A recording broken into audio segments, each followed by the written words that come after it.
لە دوای مردنمان دوو جێگا هەیە، بەهەشت خوای گەورە بە نسیبمانی کە، دۆزەخ خوای گەورە بمان پارێزێ. ئەمە سەرنجام و مەسیری هەموو مرۆڤەکان و جنۆکەکانە. جا لە حەدیثێکی صحیحی ئیمام مسلمدا هاتووە، خۆشەویستی خوا صلی الله عليه وسلم ئەفەرمێت: وأهل النار خمسة، ئەهلی دۆزەخ پێنج کەسن، پێنج صیفەتیان تێدایە. ئەمە لەم حەدیثە پێنج باس کراوە، ئەگینا زۆری تریش هەیە لە حەدیثەکانی تردا. جا ئێمە ئاگادار بین ئەمانە صیفەتی ئەهلی ئاگرە، پەنا بەخوای گەورە، نەک ئەهلی بەهەشت. یەکەمیان دەفەرمێ: الضعيف الذي لا زبر له، ئەو فەقیرەیە، ئەو لاوازەیە، ئەو خەڵکە لاوازەیە کەسانێک دەبینی زۆر زەعیفن، عەقڵیان کامل نییە و نەبێ شێت بن، لای خۆیان زۆر عاقڵن، بەڵام لە ڕاستیدا عەقڵیان کامل نییە.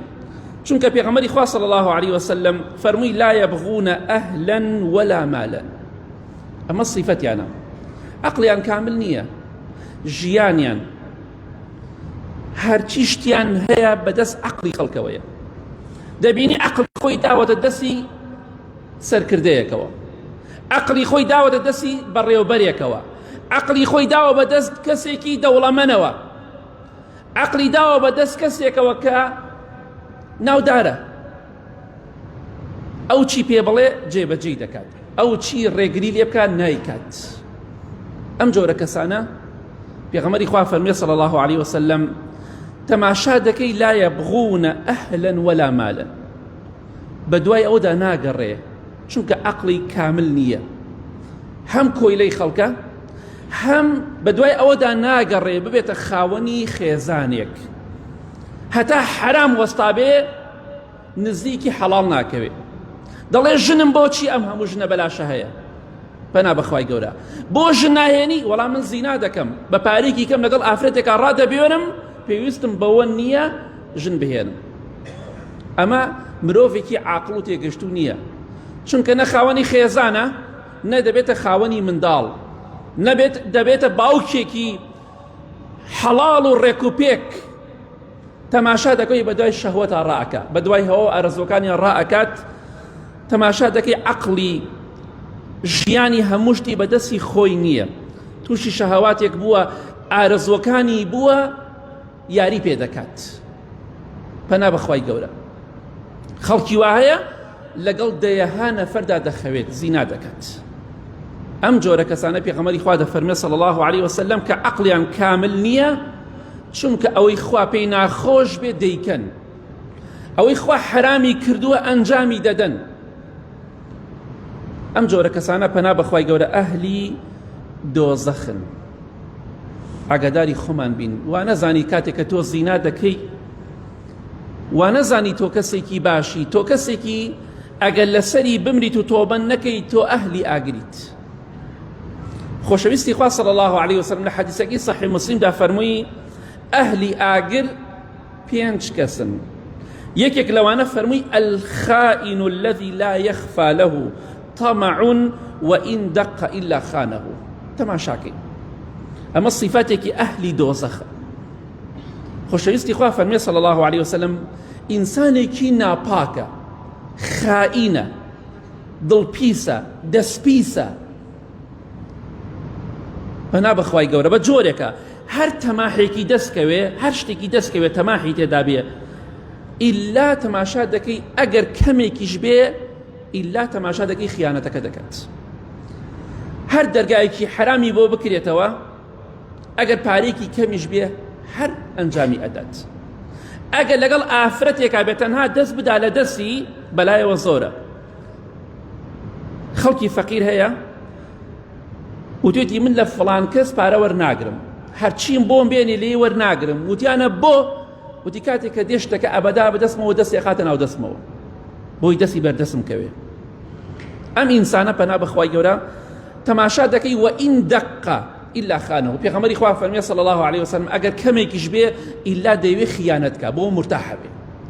خەڵکی وا هەیە دەڕاتە بازارەوە ئەگەر شتێکی زۆر بچووکی دەستکەوێ بە تایبەتی ئافرەتانیش بەداخەوە جاران ئافرەت دز نەبووی سە ئافرەتیش بۆتە دزی ئەکا ئەگەر کەمێکیش بێ شتێکی بچووکش بێ لە دوکانێکە بی دزێ مرتاحە بێ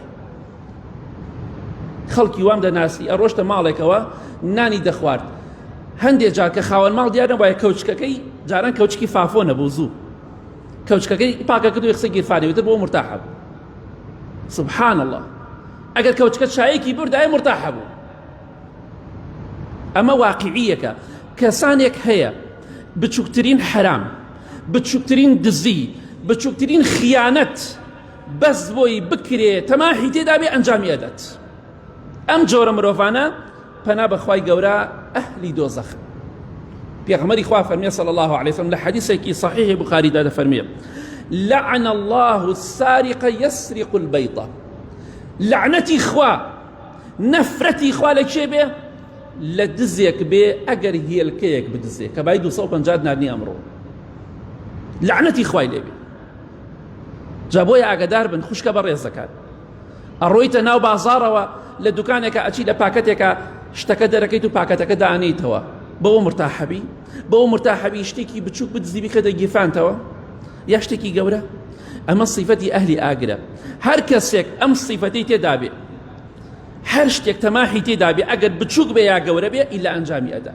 ئیلا حرامەکە ئەنجامەدا بەوە مرتاحە بێ ئەمە صیفەتێکی ئەهلی ئاگرە پەنا بەخوای گەورە ئەم جۆرە خەڵکانە هەن پێی خۆش ئەگەر 5,000 لێ بسێنێ ئەگەر 1,000 دینارە لێ بسێنێ بە حرامی مرتاحە بێ ئەمە صیفەتی ئەهلی ئاگرە خۆمان لەم صیفەتانە پارێزین بە ئیزنی خوای گەورە خۆشەویستی خوا صلی الله عليه وسلم لە حەدیثەکەی صحیح مسلمدا فەرمووی ئەهلی ئاگر پێنجن یەکێتە لە صیفەتەکانیان أفرمي الرجل الذي لا يصبح ولا يمسي إلا وهو يخادعك في أهلك ومالك أمش أمر زور أم جورك كسانهن پیاوێکە بە هەمان شێوە جاری وای ئافرەتیش بەس بە تایبەتی زیاتر پیاو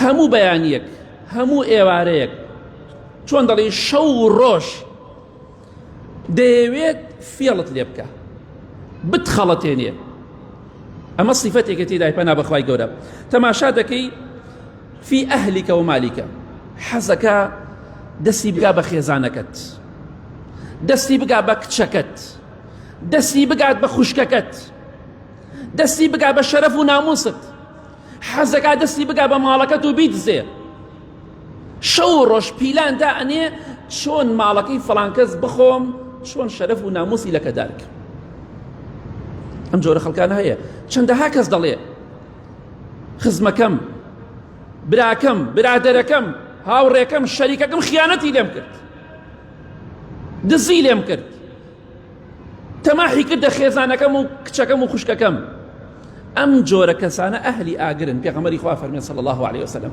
بۆیە دڵخۆش نەبی بەخوا فڵان کەس بۆیە لەگەڵیا چاکم بەس ئەو کەسێکی گێلە بۆیە لەگەڵیا باشم و پەیوەندیم لەگەڵیا دروست کردووە بۆی بگەم بە خێزانەکەی بگەم بە کچەکەی بگەم بە خوشکەکەی بەڵام لە ڕاستیە خۆت گێلی خۆت خائین و ناپاکی وا نەزانی تۆ ئەوت خەڵەتانەوە ئەو متمانەی بە تۆ بوو بەڵام تۆ خیانەتکار و ناپاک بووی ئەو پاکە تۆ پیسی کەواتە فێڵت لە خۆت کرد ئەی فڵان کەس کاتێک کە دە شەو و ڕۆژ پیلان دائەنەی چۆن بگەی بە شەرەف و بە ماڵی خەڵک بۆی کە ئیسفادەیە بکەی دنیایی بزانە تۆ ئەهلی ئاگری پەنا بەخوای گەورە ئەم جۆرە خەڵکانە هەیە لە پشتەوە خەنجەرت لێدا زۆر ناخۆشە ئەگەر خەڵکی بەردت تێبگرێ دۆستەکەی خۆت ئازیزەکەی خۆت گوڵت تێبگرێ بەلاتەوە زۆر قورسە ناخۆش جا ئەمە صیفەتی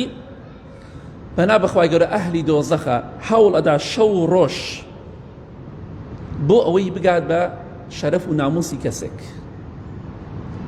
خێزانەکەی هەڵخەڵەتێنێ خوشکەکەی هەڵخەڵەتێنێ کچەکەی هەڵخەڵەتێنێ یاخود شتێک لە ماڵەکەی بە فێڵ لێی بسێنێ بە ناوی قەرزەوە فێڵی لێکە پارەی لێ ئەسێنێ بە ناوی فڵان شتۆ پارەی لێ ئەسێنێ و دەیخوات شەو و ڕۆژ خەریکی فێڵکردنە خۆشەویستی خوا فەرمێ صلی الله عليه وسلم والمەکر والخداع في النار ئەوەی فێڵ بکە بۆ ناو ئاگری دۆزەخ کەواتە ئێستا زانیمان خائین و ناپاک ئینسانێکی درۆزنە، خۆشەویستی بۆ کەسێ دەرئەخات بە ڕواڵەت دەڵێ خۆشتم دەوێت، دەڵێ دۆستی تۆم، هاوڕێی تۆم، کەسی تۆم. بەڵام پێغەمبەری خوا فەرمێ صلی الله علیه وسلم شەو و ڕۆژپیلانی داناوە بە ناوی دۆستایەتی و خۆشەویستی و هاوڕێیەتیەوە، بە ناوی خزمایەتیەوە بۆی بگا بە شەرەف و ناموسەکەت یا بە ماڵەکەت. کەواتە بۆمان دەرکەوت ئینسانی ئەم جۆرە مرۆڤانە درۆزنن، خیانەتکار و ناپاکن، خەسارەتمەندن، عاقڵ و تێگەشتوونین، چونکە ئەوان بە حساب فێڵ لە خەڵکی دەکەن، بەڵام لە ڕاستیە فێڵیان لە خۆیان کرد، چونکە بوونە ئەهلی ئاگر. کەواتە ئاگاداری خۆمان بین، هەوڵ نەدەی بگەی بە شەرەف و ناموسی کەسێک، بگەی بە ماڵی کەسێک بە فێڵ و فڕ، بە خەڵەتاندن، بە دەربڕینی خۆشەویستی، بەڵام لە دڵەوە ناخت پاک نەبێ بەرامبەر بەو کەسە. ئەوەی کە تۆ دەریەخەی بە دەم و چاوت و بە ڕواڵەتت بە قسەکانت لە دڵەوە شتێکی تر هەیە، ئەوە ئینسانێکی دۆزەخیە پەنا بەخوای گەورە. جا بۆی ئاگاداری خۆمان بین، خۆمان نەخەینە ناو ئاگرەوە، چونکە صیفەتی ناشرین ئینسان بەرەو دۆزەخ دەبات. یا ڕەبی خوای لە گوناهەکانمان خۆش بی، لە گوناهی دایک و باوک و مردوەکانمان خۆش بی. ئامین.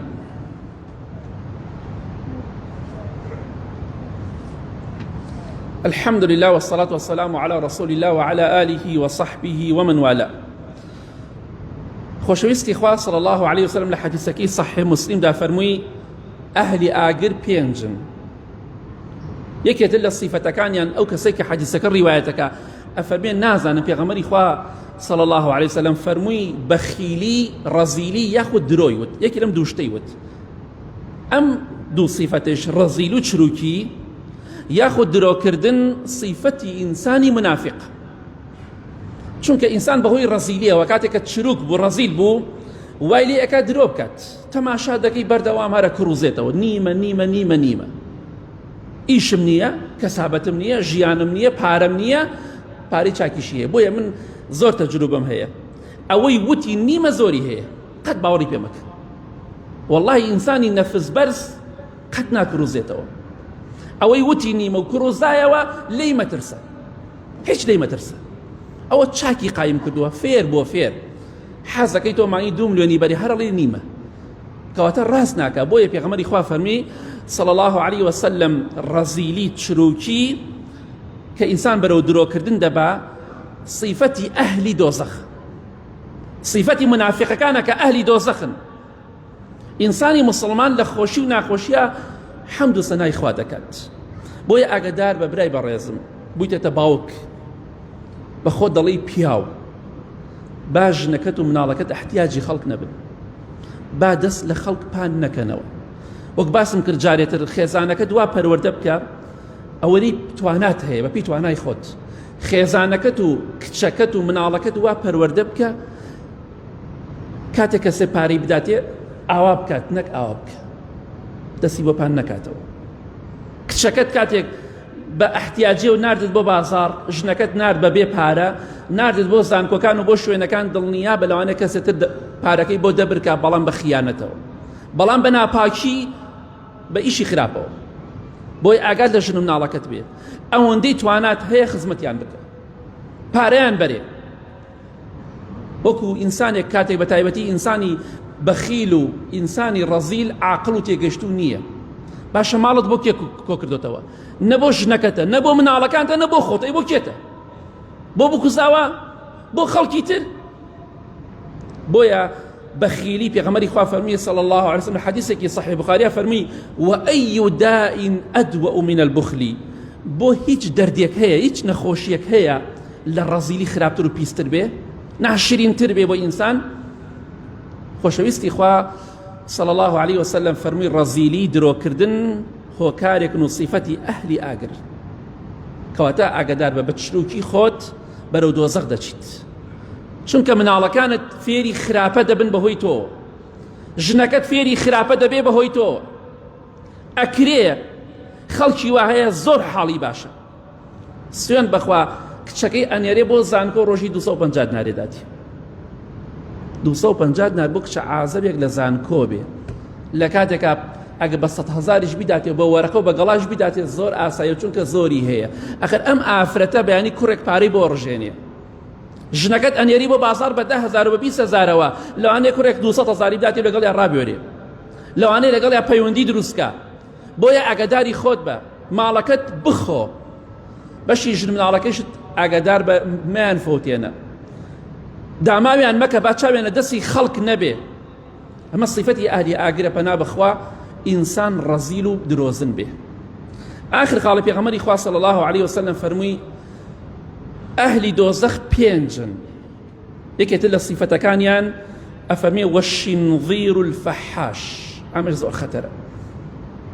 ئەمە صیفەتی ئەهلی ئاگرە، واتە ئینسان ئەم صیفەتەی تیابوو ئەوانەشی کە باسمان کرد بترسێ لەوەی کە ئەهلی ئاگر بێت، چونکە خۆشەویستی خوا فەرمی صلی الله علیه وسلم وأهل النار خمسة، ئەهلی ئاگرە کەواتە ئەو کەسە ئەگە لەسەری بمرێ تۆبە نەکا، ئەو کەسەی دوو لە ڕیبەڕێستان دەمی پیسە، گوێنی زۆر ناشرین بە خەڵکیەدا، گوێنی بازاڕی ئەدا بە خێزانەکەی بە مردووەکانی، یعنی ئەکرێ پیاوێک خۆی بە پیاو بزانێ خاوەنی سمێڵ و ڕیش بێ، گوێنی بازاڕی بدا بە خەسووی و بە خەزووری کە لە ناو گۆڕان.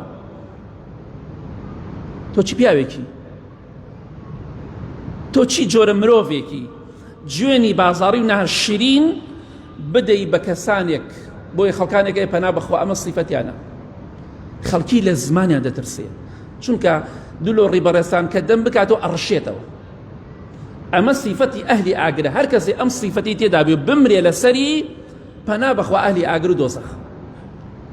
کەواتە کەسێکە هەم ڕەوشتی ناشرینە، هەم دەمی ناشرینە، هەم قسەی ناشرینە، تەماشا دەکەی جوێن بە خەڵکەدا، نەفرەت لە خەڵکیەکە، بختیان بۆ خەڵکی دروستەکە و فڵانکە زینای کرد و فڵانکە زوای کرد، تەماشا ئەکەی شەو و ڕۆژ غەیبەتی خەڵکەکە و قسە دێنێ و قسە ئەبە. ئینسانێکە بۆتە ئاژاوەیەک بۆ بنەماڵە بۆ کەسانێکی زۆر. خۆشەویستی خوا صلی الله علیه وسلم لە حەدیثێکی صحیحدا هاتووە، وتیان فڵان ئافرەتێکی ئاوایە و دیندارە و شەو نوێژەکە و ڕۆژوی سونەتەگرێ و خێر و سەدەقەی زۆر ئەکا، بەڵام بە زمانی وتؤذي جيرانها بلسانها، بەڵام ئەم صیفەتە خراپی تایە. دیندارە بەڵام بە زمانی عەزێتی دراوسەکانی ئەدات، هەیە نەک دراوسێ خزمەکانیشی بوونەتە پەن بەدەسێەوە، ئەوەی ئەیناسێ بۆتە فلیم بەدەسێەوە، ئەوە دراوسێ وازی لێ بێنە. ئایا ئەی پێغەمبەری خوا صلی الله علیه وسلم ئافرەتە بەلای تۆ چۆنە؟ دیندارە، شەو نوێژیە، سونەتە کە سونەتێکی گەورەیە، ڕۆژی سونەتەگرێ، خێر و سەدەقەی زۆرەکە، بەڵام بە زمانی عەزێتی دراوسەکانیەدا، ئەمە چۆنە؟ خۆشەویستی خوا صلی الله علیه وسلم فەرمی لا خەیڕە فیها هي من أهل النار، هیچ خێرێک لەو ئافرەتانیە و ئەهلی ئاگر و ئەهلی دۆزەخ، چونکە بە زمانی عەزێتی خەڵکیەدا و گوێنی بازاڕی و ناشرین و نەشیا و بە خەڵکیەدا. تۆش زمانە پاکەرەوە، بەس گوێن بە خەڵک بدە. ئافرەتی وایە داماوە ڕۆژی دەیەهات گوێنی پێدرێ، یانی پیاوەکەیەوە، مناڵەکانی دەیەهات گوێنی ناشرینیان پێدرێ. پەنا بەخوای گەورە گوێن بە دایک و بە شەرەف و بە خێزانی خوشک و کچی خەڵکەدا. ئەمە صیفەتی ئەهلی ئاگرە. بۆیە پیاوێک گوێنێکی ناشرینی دا بە ئیمامی عومەری کوڕی عەبدولعەزیز کە خەلیفە بوو، ئەیتوانی سزای بدا، ئەیتوانی جوابی بداتەوە، بەس فەرمی لەولا یەوم القیامەتی لەئەجەبتوکە، بەخوا ئەگەر لەبەر ڕۆژی قیامەت نەبوایە، لە ترسی خوا نەبوایە، جوابی ئەو گوێنەی تۆ مەدایەوە، بەس لە ترسی خوا جواب نادەمەوە. کەواتە ئاگادار بین خۆشەویستان، ئەمانە صیفەتی ئەهلی ئاگرن، ماڵێ بەهەشتیم، ئەمە صیفەتی ئەهلی ئاگرە. ئەگەر کەسێک لە ئێمە ئەم صیفەتانی تێدا بوو، با بە خۆیدا بچێت و وازی لێ بێنێ. گوێندان دەمپیسی دوو لە ڕێبەڕێستان هۆکارێکە بۆ چوونە ئاگری ئینسان. گوێندان تاوانی گەورەیە. گوێن بە دایکی خەڵک بدەیت بەپێی حەدیث، گوێنە بە دایکی خۆت داوە. گوێن بدەیت بە باوکی خەڵک، گوێنت بە باوکی خۆت داوە، چونکە تۆ هۆکاری بۆی خەڵکی گوێنت پێ بدە. ئاگادار بە، پیاوێکی بەڕێز بە، گوێن بە خەڵکی مەدە، بە خێزانت، بە مناڵەکانت، بە خەڵکی تر، بۆی نەبیتە ئەهلی ئاگر پەنا بەخوای گەورە. اللهم اغفر للمؤمنين والمؤمنات والمسلمين والمسلمات الأحياء منهم والأموات من أهل السنة والجمعة والجماعات. يا ربي خواه الشفاء نخوشكان من بدأي بتايبتي أواني داوي دعاي خير عن كدوه. يا ربي خوايا ئەوانەی نەخۆشن شیفایان بدەی، ئەوانەی خەمبارن خەمباریانە سەرلابەری، ئەوانەی کێشیانێ خوایان کێشەکانیان بۆ حەلکەی، خوایان وڵاتمان لە شەڕ و ئاژاوە بە دوورکە یا رب العالمین. خوایان هەر کەسێک بۆ ئیسلام و مسلمانان خەیر و چاکەی دەوێ یا ربی خوایە سەربەرزیکە، هەر کەسێکیش بۆ ئیسلام و مسلمانان شەڕ و خراپە و ئاژاوە و ناپاکی دەوێ یا ربی خوایە بە گەورەی خۆ دەناوی بەرە. خوایە برا مسلمانەکانی لە غەزە سەرکەوتووکە، خوایان جوولەکە و وڵاتە زلهێزەکان لوتیان بشکێنە یا رب العالمین، خوایان ڕسوای دنیا و قیامەتیان بکە. آمین آمین آمین. وصلى الله على محمد وآله وصحبه أجمعين.